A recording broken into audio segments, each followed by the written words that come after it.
वो होटल के कमरे में फंस गई थी, सब जा चुके थे। कोई है या दरवाज़ा नहीं खोल रहा। Police somebody help. वो दरवाज़ा ज़ोर ज़ोर से बजाने लगी, इसका फ़ोन बंद हो चुका था। अफफ किया हुआ था। मैं कमरे में आई, वो सोचने लगी थी। फिर पानी पिया और फिर इसे याद आ गया। इतने में वेटर ने दरवाज़ा खोला तो वो बाहर निकल आई। इसे इस वेटर की नीयत ठीक नहीं लगी थी। वो तेज़ तेज़ कदम उठाने लगी। 2-3 वेटर इसके पीछे चल रहे थे। होटल खाली था। इसकी छुट्टी हंस फड़कने लगी थी। वो भागने लगी पर सामने रखी हुई कुर्सी से टकरा कर गिर। वो तीनों होंठों पे मुस्कुराहट सजाकर इसकी तरफ बढ़ रहे थे। नहीं प्लीज़ मेरे पास मत आना, दूर रहो मुझसे। वो अपने वजूद को घसीटते हुए पीछे जा रही थी। कितनी मुश्किल से तुम्हें बंद किया मैडम, तुम्हें नैनद की गोलियों दी, अब छोड़ दी नहीं मैडम जी, एक लड़के ने कमनगी से कहा और इसकी तरफ हाथ बढ़ाने लगा। एक लड़का ने माशी के दोपट्टे को उतार कर हवा में उछाल दिया। नहीं प्लीज़ मुझसे दूर रहो, खुदा का वास्ता मेरे पास मत आना, माशी चनिफ के बोली और पीछे खसकती गई। इन लड़कों के पाँव नहीं रोके थे। माशी खसकती हुई दीवार के साथ लग चुकी थी। प्लीज़ जाने दो मुझे, माशी ने हाथ जोड़ दिए, पर वो लड़के ना। माशी ने हाथ से टटूला, पीछे दीवार थी। वो इधर इधर देखने लगी पर कुछ नहीं मिला, तो इसने अपनी हेल वाला जूता उतार कर 2 लड़कों के सर में मारा और आठ कर कमरे की तरफ भागी। वो सर पकड़कर इसके पीछे भागा। इससे पहले माशी दरवाज़ा बंद करती, इन्वेटर्स ने दरवाज़ा खोल दिया। साली भागती कहाँ हो, लड़का इस पे झुका ही था कि इसकी गर्दन से किसी ने पकड़ के पीछे से मुक्का दे मारा। माशी ने बहते आंसू से अपने मसीहा को देखा। वो आ चुका था। इसके एक हाथ में माशी का दोपट्टा था जो इन लड़कों ने हाल में उतारा था। माशी ने सर घुटनों में छुपा लिया और दीवार के साथ बैठ गई। निकाब पोश ने मुक्कों की बरसात कर दी, इन पर मार मार कर इनका हाल बुरा कर दिया। तो वो हाथ जोड़ खड़े हुए, मुआफ़ कर दी साहिब जी, आइंदा ऐसी गलती नहीं होगी, छोड़ दी हमें। एक लड़के ने कहरा क्या कहा। निकाब पोश ने हाथ खींच लिया और गसीली निगाहों से जाने का इशारा किया तो वो लड़के डर के दूसरी तरफ भाग गए। निकाब पोश ने माशी को देखा और इसका वो डरी सहमी दीवार के साथ लगी बैठी थी। वो इसकी तरफ बढ़ गया। माशी वैसा ही घुटनों में सर दे कर रो रही थी। निकाब पोश ने इसको बाजू से पकड़कर उठाया तो माशी बे इख्तियार इसके सीने से लग गई। निकाब पोश 1 मिनट को तो हड़बड़ा गया। दूसरे पल इसने माशी को खुद से अलग करके इसके सर पे दुपट्टा करवा दयावर इसका हाथ पकड़कर बाहर चल पड़ा। हासिल में गिरे हुए इसके जूते उठाकर वो फिर से चलने लगा। माशी इसे देखती रही। मारपीट के वक्त इसकी शर्ट आगे से फट गई थी, पर इसे परवाह नहीं थी। इसने माशी को गाड़ी के पास खड़ा किया और जूता पहनाने के लिए झुका। नहीं आप ये क्या कर रहे हैं, छोड़ी प्लीज़। माशी ने पाँव पीछे खींच लिया, पर मुजाल है वो इसकी मानता।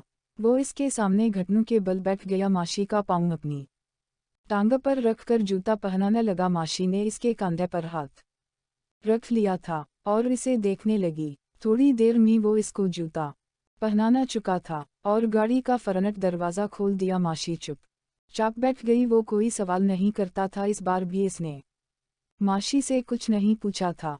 मेरे साथ ऐसा क्यों होता है अजनत, वो गमसुम से अंदाज मी बोली। निकाब पोश इसे देखने लगा। माशी के आंसू फिर से बहने लगे थे। निकाब पोश बेबस होकर इसकी तरफ मिना करके फरनट सीट पे बैठ गया। जितना मैं खुद को बचाती हूँ इतना ही माशी अपने कांधों के गर्द बाजू हाइल कराए हुए थी। इसका वजूद खौफ से कांप रहा था। निकाब पोश बेबसी से इसे देखता रहा। अगर आज आप ना तो वो अधूरी बात छोड़कर फिर से रोने लग गई। जज्बाती हो क्या उसने निकाब पोश के सीने से सर टका दिया। इस का वजूद अभी भी तड़प रहा था जैसे मछली को पानी से निकाल दिया हो। निकाब पोश ने अपना बाजू इसके गर्द हाइल कर दिया। माशी आंखें बंद करके सुकून को अपने अंदर उतारने लग गई। मुझे आपसे मोहब्बत है अजनत, वो इसके सीने से लगी इजहारे मोहब्बत कर रही थी। वो कुछ नहीं बोला था। थोड़ी देर बाद इसे अपनी हरकत का एहसास हुआ तो जल्दी से पीछे हो गई। एम सॉरी, माशी अपने बालों को पीछे करते हुए बोली। निकाब पोश ने इसे देखा। वो नॉर्मल हो चुकी थी। मैं भी आपसे मोहब्बत करता हूँ, वैसे तुम बहुत कमज़ोर हो, डराना करो। निकाब पोश ने सोचा, हम पर आप जब साथ होते हैं तो मैं बहुत मजबूत फेल करती हूँ। माशी ने इसे देखकर सोचा, वो इसके दिल की बात पढ़ चुकी थी। निकाब पोश ने इसे देखा और इसकी आंखें मुस्कुरा दी। मोहब्बत एक ख़ास एहसास है जो अल्लाह ने हमें नवाजा है, निकाब पोश ने सोचा। माशी ने इस पे निगाह डाली और हमी सर हिला दिया। तेरा शक्र है मेरे परवरिदगार, मेरे मसीहा को भेज दिया। माशी ने नजरें झुका ली। इंडर स्कोर सितारा सितारा सितारा सितारा सितारा सितारा सितारा सितारा इंडर स्कोर। रास्ता खामोशी से तहा हुआ। वो चुपचाप ड्राइव करता रहा गाड़ी। मुल्क हाउस के सामने आ रुकी तो माशी ने हैरान होकर इसे देखा। आपको कैसे पता चला? कि माशी हैरान किन अंदाज में बोली। निकाब पोश की आंखों में एक साया लहरा। इसने नजरें फिर से चरा ली और उतर कर माशी की तरफ वाला दरवाज़ा खोल दिया और गाड़ी सेटक लगा कर मुल्क हाउस को देखने लगा। तुम कफ कौन हो? माशी इसके सामने खड़ी होकर बोली। वो इसे देखता रहा। माशी ने भी इसकी आंखों में देखना शुरू कर दिया तो वो नज़र चरा गया माशी को। हर बार की तरह इस बार भी जवाब ना मिला तो इसने कदम मुल्क हाउस की तरफ बढ़ा दिया। दरवाज़ा में जाकर इसने मुड़कर देखा। निकाब पोश जा चुका था। वो दरवाज़ा खोल के अंदर चली गई। हवेली में सुनाटा था। शायद किसी को इल्म ही नहीं कि मैं कहाँ हूँ, वो सोचती हुई आहिस्ता आहिस्ता चलती बरामदे में दाखिल हो गई। कहाँ थी तुम? वो फहद और इशरत के कमरे के आगे से गुजर रही थी जब इसे इशरत ने अंदर खींच लिया। तुम लोगों को किया शादी हो गई, मुझे ही भूल गई, वहीं छोड़ आए थे तुम लोग मुझे। माशी इशरत के अंदाज पर भड़क गई। फहद सो रहा था। इसको तो कुछ नहीं बताया ना? माशी ने फहद की तरफ इशारा कर के पूछा। बता दिया है इस एजेंट के बारे में, और तुम अभी भी इसके साथ थी ना? इशरत ने इत्मीनान से जवाब दिया। तुम्हारा दिमाग खराब हो गया है क्या?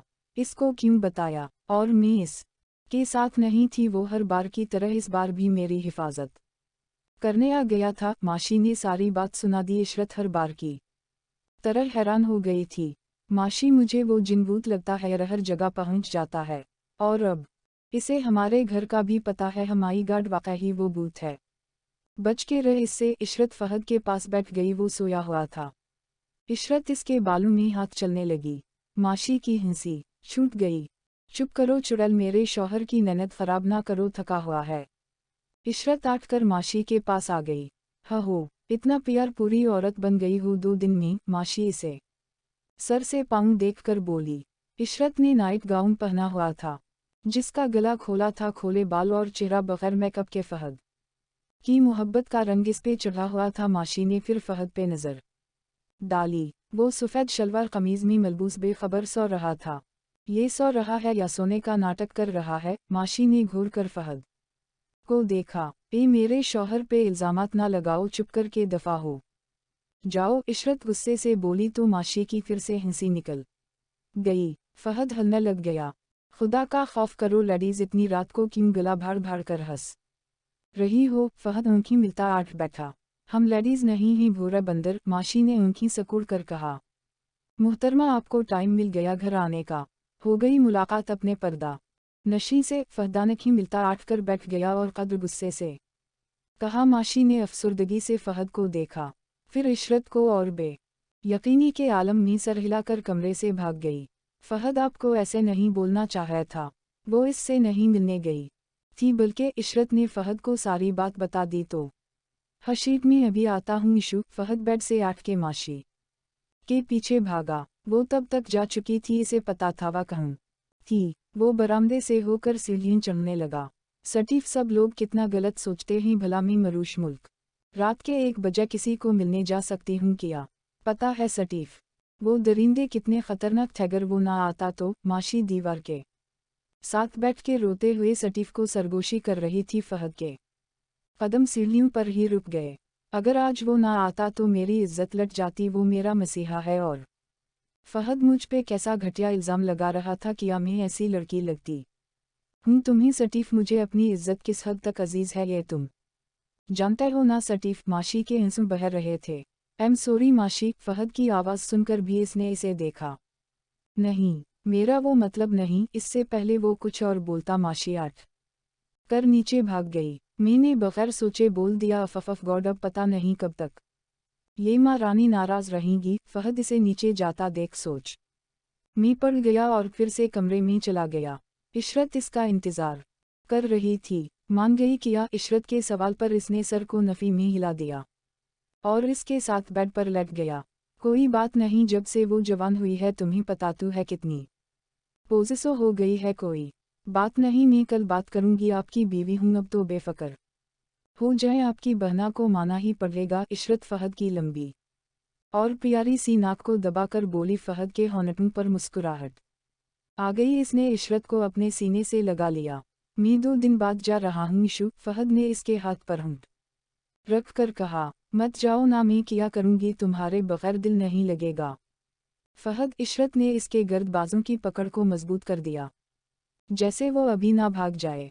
मेरी जान, मेरा भी दिल नहीं लगेगा तुम्हारे बगैर, बस तुम्हारा पासपोर्ट बन जाए फिर तुम्हें भी अपने पास ले जाऊंगा। फहद इस अपने बाजू पे लिटाकर इस पे झुककर बोला। इशरत ने आंखें बंद कर ली। फहद इसकी बंद आंखें देख मुस्कुरा दिया और इसके होंठों पर अपने होंठ सजा दिया। आई लो यू फहद, इशरत ने दुनिया के सारा जज्बात लहजे में समूह कर कहा तो फहद के होंठों पर जानदार मुस्कुराहट आ गई। लो यू टू इशू, फहद ने उसी के अंदाज में जवाब दिया और इशरत को अपनी बाहों में भर लिया। इनकी मोहब्बत से कमरे की हर चीज़ झूम रही थी। आखिर इनकी मोहब्बत को मंजिल मिल गई थी बगैर किसी रुकावटों के। फहद की छुट्टियां ख़त्म होने को थी और वो 2 दिन बाद इंग्लैंड को जाने वाला था। इस बार वो बहुत सारी यादें, बहुत सारी मोहब्बत को ले जा रहा था। इंडर स्कोर सितारा सितारा सितारा सितारा सितारा सितारा सितारा सितारा सितारा इंडर स्कोर किया कर रही हो तुम, ये तेरे बाप का घर नहीं है जहां तुम आराम करो। बी और हम, मुझे तुमसे लड़का चाहे, वो भी मेरे बेटे जैसा। तुम्हारे जैसा हुआ तो बेशक गला घूंट कर मार देना। हलीमा बेगम इसके कमरे में आते ही शुरू हो गई थी शगुफ्ता हका बका बैठी। इन्हीं देखती रह गई। ऐसे तार तार किया तक रही हूँ, मेरे लिए जूस लेकर आओ। वो सोफे पर बैठकर बोली। शगुफ्ता की सोई अभी उसी लफ्ज़ पे अटकी थी। गला घूंट कर मार देना, इसे अपने कानों पर यकीन नहीं हो रहा था कि कोई औरत और मुँह होकर ऐसा कुछ बोल सकती है। तुमने सुना नहीं मैंने क्या कहा? हलीमा ने गुस्से से कहा तो शगुफ्ता डर कर आठ गई और बाहर चली गई। इतने बड़े खानदान से है पर जिनसे कपड़े पहनने का तरीका नहीं आता। इस लड़की को नाक कटवा के रख दी है सफ़र ने हमारी। काश में इसकी बात मानकर इस पर कट्टी से शादी करवा देती तो ना होती खानदान में। सोहनी तो थी, गोरी चटी तो थी। हलीमा कमरे का जायजा लेते हुए खुद कलाम थी। सफ़र कुछ काम से बाहर गया हुआ था। अगर वो होता तो हलीमा कभी इसके कमरे में ना आती, पर जब अब वो नहीं था तो हलीमा का मामूल बन गया था शगुफ्ता की आकर बेइज्जती करने का, इसे ताने देने का, नचा दिखाने का। मीम मम मामा जूस, शगुफ्ता ने डरते हुए कहा। तुम्हें कितनी बार बोला है मुझे मामा मत बोला करो, समझ नहीं आती तुम्हें? हलीमा ने जूस का गिलास ज़मीन पर फेंक कर कहा। शगुफ्ता डर गई। एमसीन सॉरी, शगुफ्ता का लहजा भर आया था। हलीमा इसे धक्का दे कर आठ कर चली गई। क्यों मेरे मौला, क्यों लोगों के दिलों में मेरे लिए नफरत डाली तुमने? क्यों मुझे इस मुड़ पर लिया तुमने? मैं ना उधर की हूँ ना इधर की, ना ये घर छोड़ सकती हूँ, ना अपने भाई का घर तोड़ सकती हूँ। मजहमत दे मेरे अल्लाह। शगुफ्ता बेड के साथ नीचे बैठ गई और घुटनों में मिना देकर बलक बलक कर रोने लग गई। रोते रोते इसके सर में शदीद दर्द होने लगी तो इसने आठ कर ननद की गोली खाई और लट गई। थोड़ी देर में वो ननद की वादियों में खो गई। इंडर स्कोर सितारा सितारा सितारा सितारा सितारा सितारा सितारा इंडर स्कोर। सामी बेबी, आज तो तुम्हें हमारे साथ चलना पड़ेगा। चलो उठो, लकी आसाम को खींचते हुए बोला। नहीं मतलब नहीं, समझ नहीं आई? एक बार देख लकी, मैंने कितनी बार तुम सबको समझाया है ये कुत्ते काम ना क्या करूँ और रफ़ी से भी ना करूँ या करो। जिस दिन मेरा हाथ उठा तुम सबकी खैर नहीं। आसाम आग बबूला हो गया था। सामी क्यों भड़क रहे हो यार? हम वहाँ क्यों जाते हैं? इनको पैसा देने की हर ज़रूरत पूरी करने बदले में वो हमें कुछ भी दी तो बड़ी बात नहीं है। अफनान शर्ट के बटन बंद करते हुए मुस्कुरा के बोला। अफनान खुदा का खौफ करो, इन कुत्ते कामों से बाज आ जाओ। हाथ जोड़ता हूँ मैं तुम्हारे आगे। आसाम ने सच में इसके आगे हाथ जोड़ दे थे। सामी प्लीज़ यार मोर मत ख़राब करो, और अगर खुद तो बच्चा है तो ठीक है, मुझे तो मर्दांगी देखा लेने दे। हा हा हा हा, चल लगी। अफनान बालों को स्टाइल से माथे पे गिराकर बाहर चला गया। वो वहीं ही जा रहा था जहां अक्सर जाता था। आज नई बात नहीं थी इसके लिए। आसाम ऐसे हर बार रोकता था पर वो नहीं रुकता था। या अल्लाह इसको नेक बना दे, या अल्लाह मेरे भाई को नेकी की राह देखा दे, मेरे मौला मर्दांगी किया होती है इसे ये तक नहीं पता। इसको कुछ की भी नहीं सकते, कुछ गलत कर बैठे तो किया मिना दिखाएंगे लोगों को। आसाम अपना सर हाथों में गिराकर बेड पर बैठ गया। अफनान जिन गलियों में जा रहा था खुदा वहाँ भी था, इंसान वहाँ भी थे, पर वहाँ अय्याशी करने अफनान जैसे अमीर और हया लोग जाते थे। कुछ महीनों से वो वहाँ जा रहा था, अब तो इसकी आदत हो गई थी। हफ्ते में ज़्यादा नहीं तो 2 बार ज़रूर जाता था। आसाम इसकी मन्नतें कर कर के थक गया था। आसाम चाह के भी इसके कदम रुक नहीं सका था, क्योंकि इसे पता ही नहीं चला था कब अफनान वहाँ तक पहुँच गया। जब भी देखा मरे किरदार पे धब्बा कोई, देर तक बैठ के तन्हाई में रोया कोई। लोग माजी का भी अंदाज़ा लगा लेते हैं, मुझको तो याद नहीं कल का भी किस्सा कोई। बेसबब आँखा में आंसू नहीं आया करते, आपसे होगा यकीनन मरा रिश्ता कोई। याद आने लगा एक दोस्त का बर्ताव मुझे, टूट कर गिर पड़ा जब शाख से पत्ता कोई। बाद में साथ निभाने की कसम खा लेना, देख लूँ जलता हुआ पहले पतंगा कोई। इसको कुछ देर सुना लेता हूँ रुदादा सफ़र, राह में जब कभी मिल जाता है अपना कोई। कैसे समझेगा बिछड़ना वो किसी का राना, टूटता देखा नहीं जिसने सितारा कोई। नगीना आज ये चढ़ नहीं रही, अफनान शराब की बोतल ऊपर करके बोला। क्यों नहीं चढ़ रही मेरे हाथों से पैओ, वो लड़की आठ के अफनान के पास आ गई। अफनान ने इसे अपनी तरफ खींच लिया। अब चढ़ी अनगिनत बोतलें वो पी चुका था और अब नशे में धुत पड़ा था। तुम्हें पता है नगीना मैं यहाँ क्यों आता हूँ? वो इस लड़की के कांधे पे सर रख कर बोला। नगीना ने इसका सर अपनी गोद में रख लिया। मुझसे बेहतर कौन जान सकता है तुम्हें? नगीना इसके चेहरे पर हाथ चलाते हुए बोली। नहीं नगीना, तुमसे ज्यादा मुझे वो जानती है। अफनान नशे में धुत था, उठने की कोशिश करने लगा पर नाकाम रहा। फिर से नगीना की गोद में जा गिरा। वो कौन? बेला। तुम फिर से बेला के पास गया तो मेरा कस्टमर है तो इसके पास क्यों जाते हो? नगीना कदरे गुस्से से बोली। हाँ नगी नहीं जान मन, और मैं तुम्हारा कस्टमर थोड़ी हूँ पागल। अफनान अपनी शर्ट को पकड़कर ठीक करके बोला। इसकी शर्ट के बटन खोल चुके थे। बेड पे नगीना की गोद में वो आधा बेहोश पड़ा था। मैं इसकी बात कर रहा हूँ, वो हाथ का इशारा सामने करके बोला। नगीना ने इसके हाथ की सिमत देखा। यहाँ तो कोई नहीं है। है वो देखो सामने खड़ी है मरूश मुल्क। इसे कहो मेरे पास आए, बोलो इसे कि मुझसे मोहब्बत करे, बोलो ना नगी। वो हर वक्त मुझे मारती रहती है। वो नगीना का हाथ पकड़कर बोला इसे। मरूश सामने खड़ी नजर आ रही थी। मरूश इस पे हंस रही थी। साहिब, नगीना बोलने लगी। अफनान ने इसकी बात काट दी और होंठों पर हाथ रख दिया। कितनी बार कहा मुझे साहिब नहीं अफनान बोला करो तुम। वो इसका हाथ पकड़ कर बोला। हाँ अफनान, तुम सो जाओ नहीं तो तुम्हारी तबीयत बिगड़ जाएगी। पिछली बार भी तुम्हारी तबीयत बिगड़ गई थी, कितनी बार बोलती हूँ ज्यादा ना पिया करो। नगीना इसके बालों में हाथ चलाते हुए बोली। अफनान रंधावा खुद चल के इसके पास आता था। पहली बार जब वो वहाँ आया था तो इसे नगीना पसंद आ गई थी। वो इनकी मालिकन को लाखों के हिसाब से पैसा देता था कि नगीना को इसके बगैर कोई नहीं हाथ लगाएगा। नहीं मरूश मुल्क, हर बार तुम्हारी मर्जी नहीं चलेगी, मैं तुम्हें नहीं जाने दूंगा। वो सीधा होकर बैठ गया और नगीना को देखने लगा। इसे हर जगह मरूश नजर आ रही थी, यहाँ तक कि नगीना में भी। अफनान चुप करके सो जाओ, नगीना गुस्से से बोली और आसा बेड पर लेटा के फिर सेस के सर में उंगलियां चलाने लगी। ओके चुप, शशश। वो बच्चे की तरह मीना पर उंगली रखकर बोला। नगीना तुम अपने बाल बड़े बड़े रखो। मरूश मुल्क के बाल बहुत बड़े हैं और आँखें भी बहुत प्यारी हैं, पर पता नहीं क्यों मुझे इस से नफरत है। वो खुद को ऐसे छुपाती है जैसे सिर्फ वो ही खूबसूरत हो। तुम भी इतनी खूबसूरत हो, पर तुमने तो मुझसे कभी पर्दा नहीं किया। पहली बार नगीना इसके मीना से किसी लड़की की तारीफ सुन रही थी। पहली बार अफनान को किसी लड़की ने मात दी थी जिसका रोना वो नगीना के सामने रो रहा था। नगीना चुपचाप इस केसर में हाथ चलाती रही।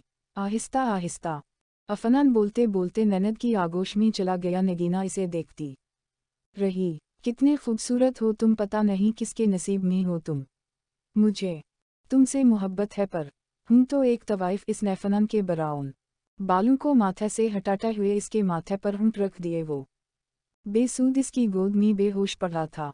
सफ़ेद चेहरा पीला हो चुका था। नगीना ने इसकी रुखसार पर हूँ रख दिए और इसे तके पर लटा के बाहर चली गई। ओ नगीना, तेरा दीवाना खुश हुआ किया, एक लड़की इसे बाहर आता देख बोली थी। चुप करके जा, अंदर शोर ना कर, साहिब सो रहा है। नगीना गुस्से से बोलती वापस कमरे में चली गई और अफनान को दिखने लग गई। कब तक तेरा चेहरा मैं देख सकूंगी, वो सोच में पड़ गई। तभी अफनान के फ़ोन की रिंग बजी।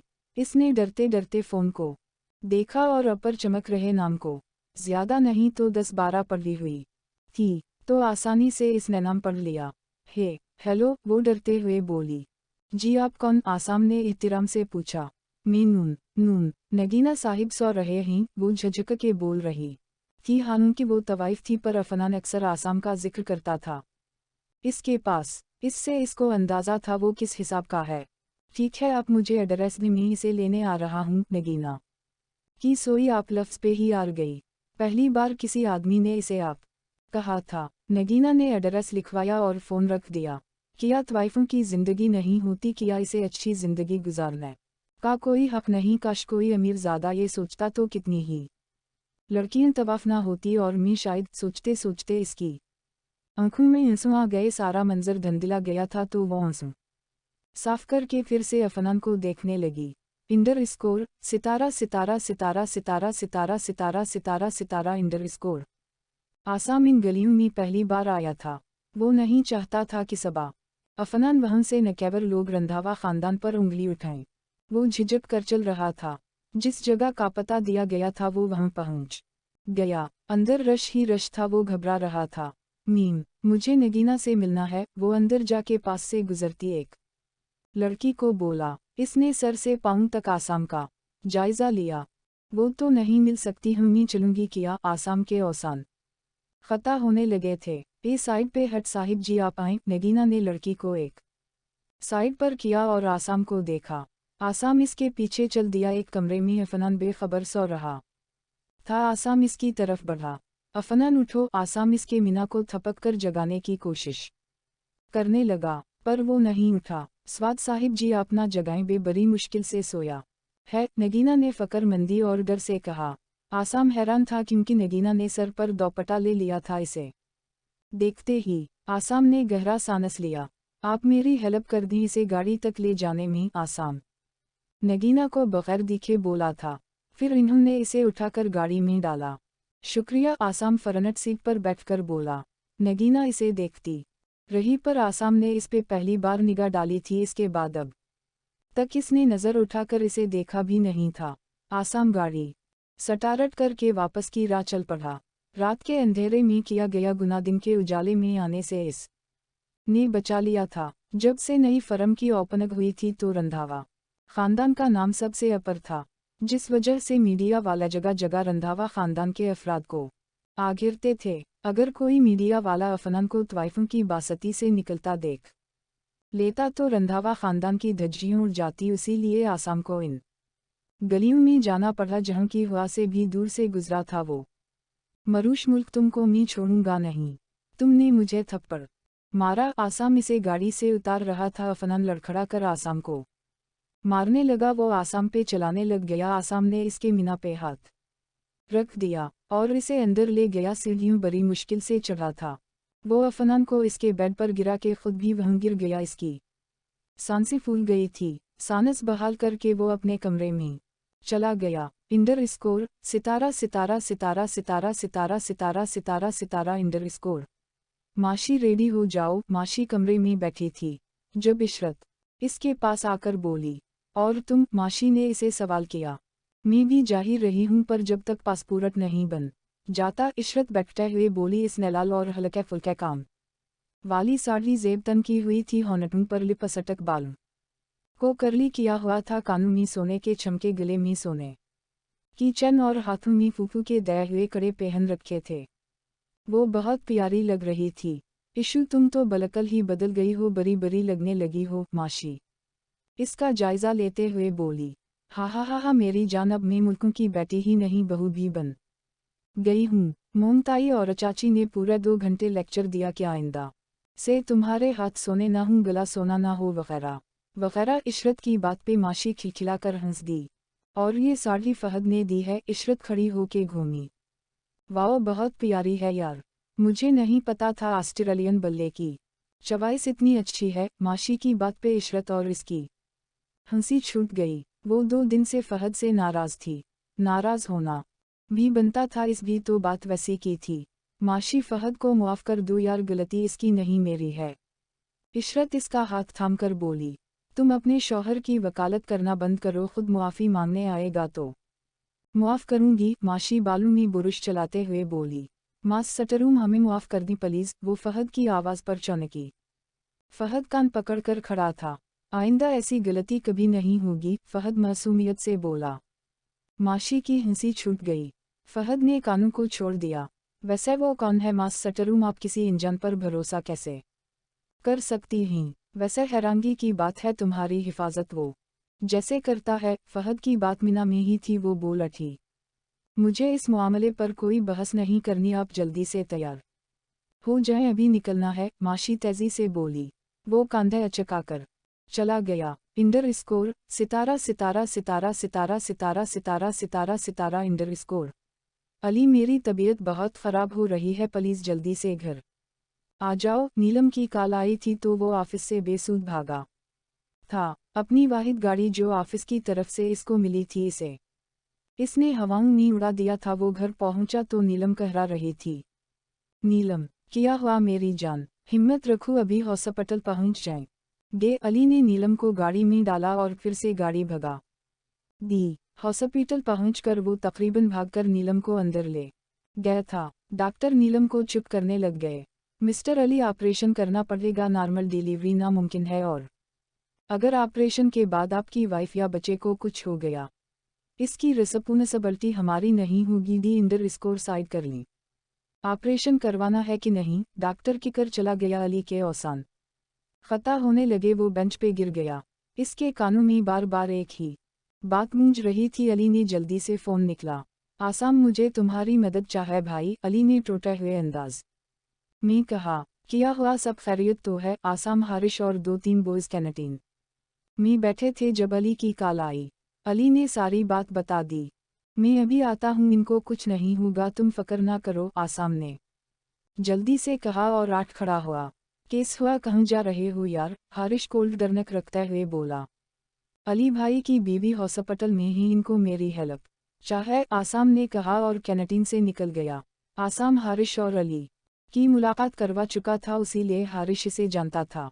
हाय सामी बेबी, कहाँ जा रहे हो? अफनान और इसका ग्रुप कैंटीन के बाहर खड़ा था। जब आसाम पास से गुजरने लगा तो लकी ने कहा। आसाम ने गसीली निगाह इस पे डाली और फिर अफनान पे। आसाम को रात वाला वाक़या याद आने लगा था। अफनान मुस्कुरा दिया। आसाम अफसरदगी से नफ़ी में सर हिलाता चला गया। जब से वो अफनान को वहाँ से लेकर आया था, इसने अफनान से बात चेत बंद कर दी थी। सामी बेबी नाराज़ क्यों है? नहिया ने जाते हुए आसाम की पीठ को देख कर कहा। छोड़ो इसे, वो देख हारिश, चल इसकी खबर लेते हैं। लकी ने कैंटीन की तरफ इशारा किया। आज इसको बताता हूँ, मैं बहुत उड़ रहा था ना इस दिन, अफनान दानत पेश कर बोला और कैंटीन की तरफ चल दिया। वो जाकर हारिश के सामने टेबल पर बैठ गया। इसकी कुर्सी पर पाँव रखकर हारिश को देखने लग गया। हारिश राजपूत खुद को समझता कि हो? अफनान हारिश पर झुक के बोला। 30 मार खान चूजे, हारिश ने मुस्कुराकर जवाब दिया और कुर्सी की पशत से सर टका दिया। कैंटीन में मौजूद लोग हंसने लग गए।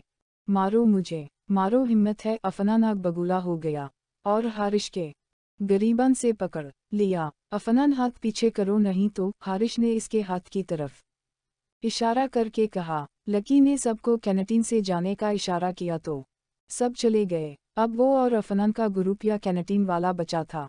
नहीं तो क्या करोगे? मारोगे मुझे? मारो। अफनान इसको अपने पास करते हुए बोला। हारिश ने इसे टांग मारी तो वो टेबल से नीचे गिर गया। तुम लातों के भूत हो, बातों से नहीं मानू गया, जाओ बेटा, तुम्हें तुम्हारी नानी याद दिलाता हूँ। हारिश ने इसे पकड़ लिया और मुक्कों की बरसात कर दी। इतने में लकी लोग हारिश पर टूट पड़े। अबे साले, तुमने अफनान पर हाथ उठाया? अब मजा चख। सागर और जुनैद ने हारिश को पकड़कर पेटना शुरू कर दिया। अफनान जो बेसुध जमीन पर गिरा हुआ था आटकर इसकी तरफ बढ़ा। गाइस अब मुझे भी हाथ गर्म करने दो, छोड़ो इसे। अफनान होंठ से निकल रहे खून को साफ करते हुए बोला। तुमने मुझ पर हाथ उठाया, अफनान गुस्से से बोला और हारिश को मुक्का मारा। वो लड़खड़ा गया। इसके मीना से नाक से खून निकल रहा था। अफनान टेबल से शीशा की बोतल उठाकर इसकी तरफ बढ़ा। इसने बोतल हारिश के सर में दे मारी। बोतल टूट गई थी। वो हारिश के नहीं बल्कि माशी के सर में लगी थी। माशी। हारिश जमीन से आटकर माशी की तरफ भागा जो गिरने वाली थी। हारिश ने इसे अपनी बाहों में लेकर गिरने से बचा लिया। माशी पता नहीं कहां से आ गई थी। हारिश जब लड़खड़ाकर गिर गया था तो अफनान ने देखे बगैर बोतल मारी थी और वो माशी को लग गई थी। माशी उनकी बंद मत करना। इशरत भागकर इसके पास आई थी। वो लोग हारिश और अफनान को लड़ता देख कैंटीन तक आई थी। अगर माशी को कुछ भी हुआ तो मैं तुम्हें नहीं छोड़ूंगी, इशरत ने अफनान को धक्का देकर कहा। माशी ने अफनान को देखते हुए मुस्कुराकर आंखें बंद कर ली। पता नहीं किया था इसकी आंखों में। अफनान घबरा गया। इसके हाथ से बोतल का टकरा गिर गया। वो बेजान पड़ी माशी को देखने लगा। माश आंखें खोलो प्लीज, हारिश इसे उठाओ, हॉस्पिटल ले जाना हो गा। हारिश बेयकीनी के आलम में बैठा माशी को देख रहा था। कोमल ने इसको कहा। हारिश मुहित ने इसे होश दिलाया तो वो माशी को उठाकर भागा। बहुत से स्टूडेंट्स खड़े होकर देखने लगे थे। बात प्रिंसिपल तक भी पहुंच गई थी। अफनान ये तुमने क्या कर दिया? अगर वो मर गई तो? लकी की बात पर पहली बार अफनान ने होश में आकर इसे देखा था। नहीं, वो इतनी आसानी से नहीं मर सकती। मैं इसे ऐसे नहीं मरने दूंगा, अफनान परेशानी के आलम में बोला। वो आठ कर भागा। लकी लोग भी इसके पीछे भागे थे। अफनान तुम मत जाओ, वहाँ रुको। विनीत ने इसको रोकना चाहा था पर वो नहीं रुका। इसके हाथ से खून बहा रहा था पर वो बेसुध भाग रहा था। अनुष्का लोगों ने हैरानगी से इसे देखा।